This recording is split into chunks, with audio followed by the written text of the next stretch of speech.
Reviving our chicken coop. Started with 12 chickens, and a year later, we ended up with 0. 3 major issues led to their disappearance, but the biggest issue was water. Because of our travel schedule, we couldn't ensure our chickens had access to fresh water all the time, especially in the winter when things would freeze over. I designed a self-watering feeder that won't freeze during cold weather. To make it work, I needed to run power and water to the coop. That meant I needed to dig a 90-foot trench by hand. I had no idea what I was getting myself into. Day 1 was miserable. I broke my shovel and my pick. Day 2, 3, and 4 weren't any better. By day 5, I had made it to the 50-foot mark, exhausted and sore. That's when my wife said, "Hey babe, why don't you ask somebody to come help you?" Like most men, I don't ask for directions, I don't read manuals, and I don't ask for help. But at that point, I was about to break. Later that day, I saw my Mennonite neighbor operating his excavator. That was the moment everything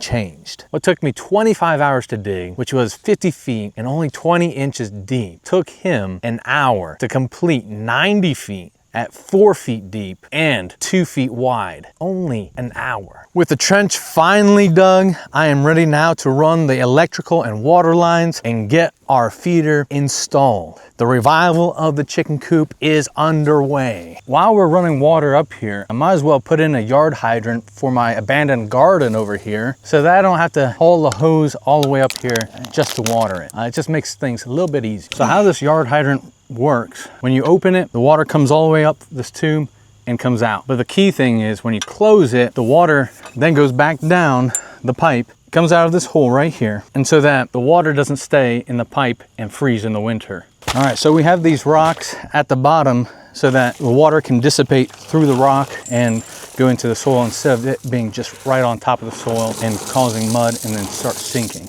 or clogging the hole. So just like the yard hydrant, you need some gravel underneath for the water. If you're going to empty this at all, this is the drain end of it, and so we want it to drain into the gravel so it's not going into the mud or making mud and clogging the hole.